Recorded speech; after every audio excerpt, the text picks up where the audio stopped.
सुबह का समय है। गांव की कच्ची गलियों पर हल्की हल्की धूल उड़ रही है। मिट्टी के घरों से चूल्हे का धुआं उठ रहा है। कहीं कहीं गाय भैंसों की घंटियों की आवाज सुनाई देती है। दूर खेतों में ओस की बूंदें अभी भी सूरज की किरणों में चमक रही है। बच्चे रंग बिरंगे बस्ते लेकर स्कूल की ओर जा रहे हैं। उनके पैरों में चमचमाते जूते हैं। इन सब के बीच रामलाल अपनी पुरानी धोती और मैले कुर्ते में झुके कंधों पर हल उठाए खेत की ओर बढ़ रहा है। उसकी चाल धीमी है, पर आंखों में संकल्प है। इतनी मेहनत करूं, ये मिट्टी तो जैसे पेट भरने से इनकार कर देती है। लेकिन नहीं, हार मानने से कुछ नहीं होगा। बेटियों के लिए जीना है, उनके सपनों के लिए। रामलाल, लो पानी पी लो। भूखे प्यासे ऐसे खेत मत जाना। धन्यवाद सरोज, पर तुम भी तो भूखी रहती हो। भूख से बड़ी कोई बात नहीं, लेकिन बेटियों की हंसी देख लूं तो पेट अपने आप भर जाता है। उनकी हंसी ही मेरी ताकत है। रामलाल खेत की ओर बढ़ जाता है। यहाँ झोपड़ी के बाहर दो मासूम बेटियां बैठी हैं, गौरी और चंपा। गौरी 12 साल की है। उसके चेहरे पर गंभीरता और आंखों में जिज्ञासा है। चंपा 9 साल की है, चंचल और खिलखिलाती हुई। दोनों झोपड़ी के दरवाजे पर बैठकर स्कूल जाते बच्चों को देख रही हैं। उनकी आंखों में सपने चमक रहे हैं। चंपा देखो, सबके पास कितनी सुंदर किताबें हैं, कितने अच्छे जूते और बस्ते। हाँ दीदी, और देखो वो लड़कियां कितनी जल्दी जल्दी पढ़ी हुई कविताएं सुना रही हैं। कभी हम भी स्कूल जाएंगे।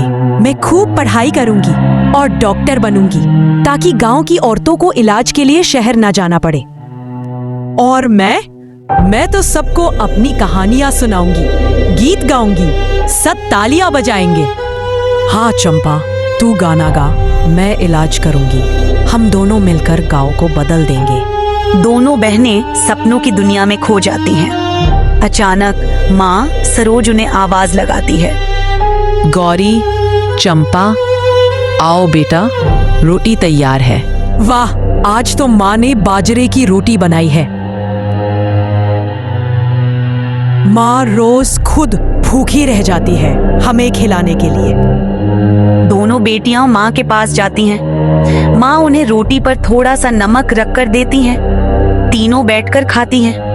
उनके चेहरे पर भले ही गरीबी की रेखाएं हैं, पर आंखों में सपनों की रोशनी है। शाम का समय है, सूरज ढल रहा है। खेत से थका हारा रामलाल लौटता है। कपड़े मिट्टी से सने हुए हैं। झोपड़ी के सामने पहुंचते ही बेटियां उसके पास दौड़ कर जाती हैं। पापा, हम भी स्कूल जाएंगे ना? हाँ बाबा, हमें भी किताब चाहिए, पेंसिल चाहिए, बस।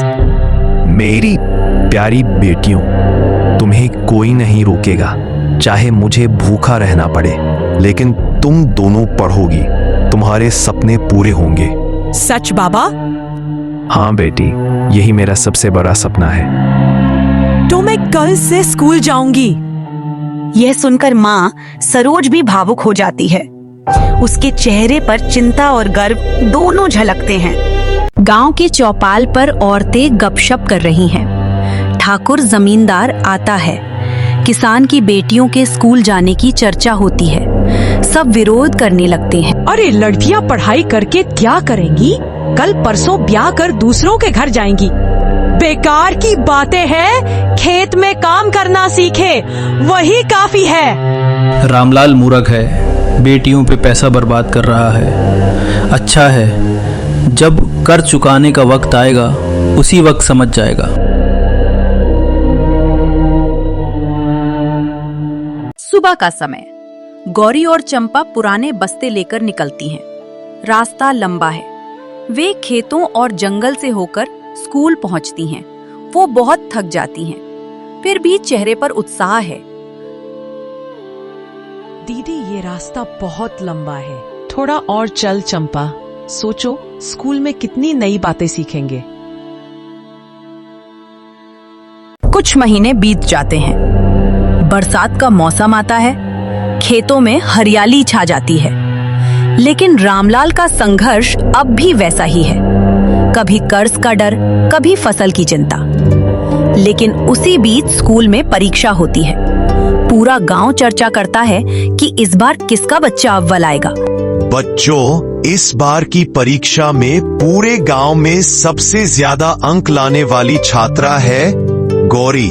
मास्टर जी, ये सब मेरे माता पिता की वजह से हुआ है। उन्होंने मुझे पढ़ने का मौका दिया। गौरी, तुमने सिद्ध कर दिया कि मेहनत और लगन से कोई भी सपना पूरा हो सकता है। उसी समय चंपा भी खड़ी होती है। वो किताब से एक छोटी सी कहानी सुनाना शुरू करती है। उसकी आवाज में मिठास है, आंखों में चमक। बच्चे मंत्रमुग्ध होकर सुनते हैं। बच्चे जोर जोर से तालियां बजाते हैं। एक बच्चा कहता, वाह चंपा, तू तो सचमुच कहानीकार है। शाम को जब दोनों बहनें घर लौटती हैं, तो माँ सरोज उनकी आंखों की चमक देखकर भावुक हो जाती है। रामलाल भी खेत से लौटकर बेटियों को गले से लगा लेता है। गरीबी और थकान सब जैसे मिट जाते हैं। कुछ दिनों बाद गांव में हलचल है। ठाकुर ने पंचायत बुलाई है। वो ऐलान करता है कि रामलाल कर्ज नहीं चुका पाया, इसलिए उसकी जमीन जब्त होगी। चौपाल पर भीड़ जमा है। सब चुप हैं। माहौल तनावपूर्ण है। बरगद के पेड़ के नीचे ठाकुर खड़ा है। सामने रामलाल खड़ा है। उसके चेहरे पर चिंता की लकीरें हैं। सरोज और बेटियां भी वहीं हैं। रामलाल, कर्ज चुकाने का वक्त निकल चुका है। अब ये जमीन मेरी होगी। यही पंचायत का फैसला होगा। बेचारा रामलाल, क्या करेगा अब? ठाकुर साहब, मैंने कोशिश की, मेहनत भी की, लेकिन बारिश ने साथ नहीं दिया। थोड़ा और समय मिल जाता।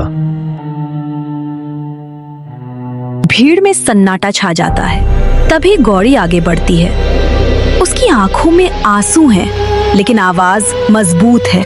नहीं ठाकुर, गरीबों को सपने देखने का हक सबसे ज्यादा है, क्योंकि सपने ही उन्हें जीने की ताकत देते हैं।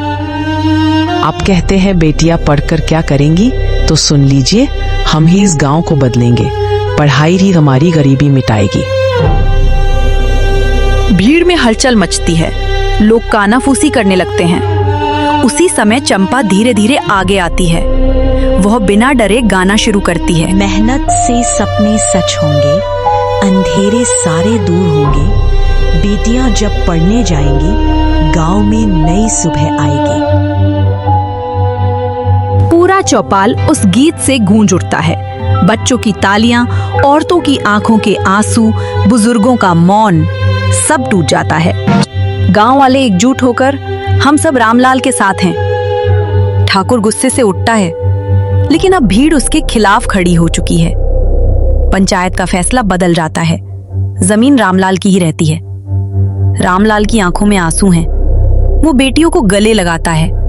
बेटियां मुस्कुराती हैं। ये क्षण पूरे गांव के इतिहास में एक नए बदलाव की शुरुआत है। बरसों गुजर गए। गांव की वही पगडंडियां अब बदल गई हैं। सड़कें बनी हैं, स्कूल बड़ा हो चुका है और बच्चों की हंसी पूरे गांव में गूंजती है। गांव के नए बने सामुदायिक भवन में आज एक बड़ा कार्यक्रम है।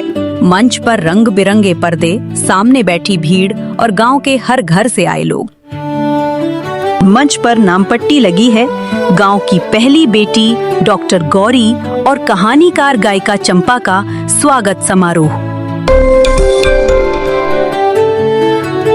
आज का दिन हमारे गांव के लिए ऐतिहासिक है। जिन बेटियों को पढ़ाई से रोका जाता था, जिनके सपनों पर ताले लगाए जाते थे, वही बेटी आज पूरे जिले का नाम रोशन कर रही हैं। गौरी सफेद कोट में मंच पर आती है। उसके चेहरे पर आत्मविश्वास और विनम्रता है। चंपा रंगीन सूट में है, हाथ में किताब लिए। जब मैं छोटी थी तब कहा जाता था कि गरीब किसान की बेटियां सिर्फ खेतों और रसोई तक सीमित रहेंगी, लेकिन मेरे बाबा ने मुझे पढ़ने का मौका दिया और मेरी माँ ने हर कठिनाई सहकर हमारा साथ दिया। आज मैं डॉक्टर बनी हूँ। अब मेरा सपना है कि इस गांव में कोई बच्चा बीमारी से न मरे, कोई माँ इलाज के बिना न रहे। मैंने किताबों से कहानियां पढ़ी और जिंदगी से सबक सीखे।